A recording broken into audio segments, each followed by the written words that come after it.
Assalamualaikum warahmatullahi wabarakatuh. Perkenalkan, kami dari kelompok 1 yang terdiri dari saya Adelia Rida Utami, NPM 204230035. Saya Ayu Azahra dengan NPM 204230033. Saya Rika Bima dengan NPM 204230034. Kami akan menjelaskan materi tentang Konsep kajian objek linguistik. Selamat menyaksikan. Yang pertama adalah pengertian bahasa menurut Verhaar yang mengatakan secara jelas bahwa objek linguistik adalah bahasa. Dalam hal ini, bahasa yang dimaksud lebih mengarah kepada tata bahasa yang digunakan untuk berkomunikasi dalam kehidupan sehari-hari dan bagaimana hubungan bahasa dengan hal yang berada di luar bahasa, seperti psikologi, hubungan sosial, dan lain sebagainya. Bahasa dalam Kamus Besar Bahasa Indonesia memiliki lebih dari satu makna. Pada pendidikan formal di SMA, dikenalkan istilah bahasa adalah alat komunikasi. Sedangkan definisi bahasa menurut Semarapra 2005 memberikan dua pengertian bahasa. Pengertian pertama menyatakan bahasa sebagai alat komunikasi antara anggota masyarakat berupa simbol bunyi yang dihasilkan oleh alat ucap manusia. Kedua, bahasa adalah sistem komunikasi yang mempergunakan simbol-simbol vokal atau bunyi ujaran yang bersifat arbitrer. Yang kedua, ciri-ciri bahasa. Ciri-ciri bahasa sebagai berikut. 1. Bahasa pada hakikatnya adalah bunyi ujar atau lisan yang berwujud lambang. Hal ini dapat dijelaskan dengan menggunakan fakta sejarah bahwa orang atau sekelompok orang, masyarakat, sejak dahulu kala telah dapat melakukan komunikasi dengan menggunakan bahasa yang telah disepakati bersama secara lisan. Yang kedua, bahasa memiliki sistem. Bunyi-bunyi bahasa yang diucapkan disusun berdasarkan ketentuan-ketentuan yang dibuat oleh kelompok masyarakat pengguna bahasa tersebut. Contoh, suatu masyarakat, sebut saja sebagai kelompok A, menyusun bunyi yang berasal dari fonem-fonem A, T, O, dan S, atos, dan memberi makna keras. Namun, ada pula kelompok masyarakat lain, sebut saja kelompok B, menyusun bunyi-bunyi yang sama, atos, dengan makna yang berbeda, yakni sudah. Jika bunyi-bunyi tersebut disusun menjadi tesoa, masing-masing kelompok tersebut tidak akan pernah mengenalnya dan tidak mengerti maknanya karena di dalam kelompok mereka tidak pernah ada kesepakatan susunan bunyi atau sistem bunyi seperti itu. Jadi, sistem bahasa suatu masyarakat terbentuk dari masyarakat penggunanya. Yang ketiga, bahasa itu bermakna. Konsep ini berkaitan dengan konsep tentang bahasa di atas. Artinya, bunyi-bunyi yang disusun secara teratur berdasarkan kesepakatan tersebut diberi makna sehingga dapat dipahami oleh pengguna. Dan yang terakhir, bahasa memiliki fungsi. Orang berbahasa karena ingin mengungkapkan sesuatu yang ada di dalam pikiran dan perasaannya. Apakah sesuatu tersebut diungkapkan pada dirinya sendiri atau pada orang lain? Perhatikan contoh ungkapan berikut ini.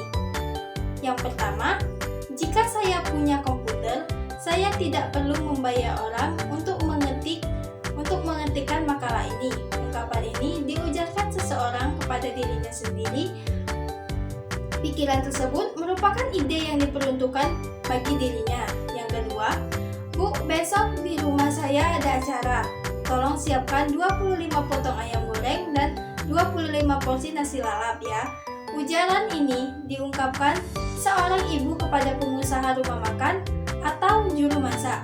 Melalui contoh di atas dapat dipahami bahasa itu digunakan oleh masyarakat pengguna untuk kepentingan dirinya. Jika bahasa itu digunakan, maka dapat dipastikan bahwa bahasa itu adalah alat komunikasi baik untuk diri sendiri maupun untuk berinteraksi dengan orang lain. Yang terakhir, bahasa dan faktor luar bahasa. Yang pertama, masyarakat bahasa. Masyarakat bahasa artinya sekelompok orang yang merasa menggunakan bahasa yang sama. Yang kedua, Variasi dan status sosial bahasa. Bahasa itu bervariasi karena anggota masyarakat penutur bahasa sangat beragam dan bahasa digunakan untuk keperluan yang beragam. Diglosia, perbedaan variasi bahasa T dan bahasa R. Masyarakat yang mengadakan perbedaan disebut masyarakat diglosis. Yang ketiga, penggunaan bahasa. Dalam penggunaan bahasa, tidak hanya mematuhi kaidah gramatikal, karena bahasa yang digunakan mungkin tidak diterima dalam masyarakat. Unsur yang diperhatikan dalam suatu komunikasi menggunakan bahasa menurut Imes. Yang pertama, setting and scan, berkenaan dengan tempat dan waktu terjadinya percakapan. 2. Participants, orang-orang yang terlibat dalam percakapan. 3. Ends, maksud dan hasil percakapan. 4. Sequences, hal yang menunjukkan pada bentuk dan isi percakapan. 5. K, menunjukkan pada cara atau semangat dalam melaksanakan percakapan. 6. Instrumentalities, menunjukkan pada jalur percakapan apakah secara lisan atau bukan. 7.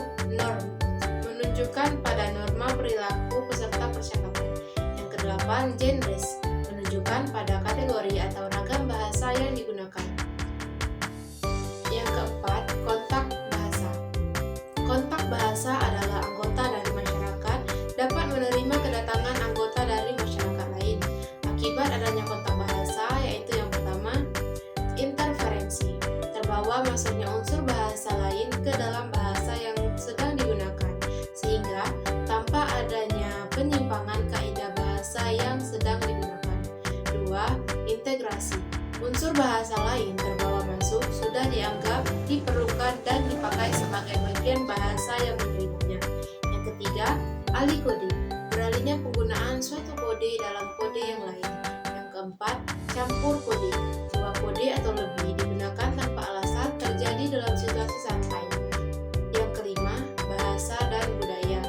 Edward Sapir dan Benjamin Le Wolf disebut hipotesis Sapir-Whorf menyatakan bahwa bahasa mempengaruhi kebudayaan atau bahasa itu mempengaruhi cara berpikir dan bertindak anggota masyarakat penuturnya. Itu saja penjelasan dari kami. Kami akhiri. Wassalamualaikum warahmatullahi wabarakatuh.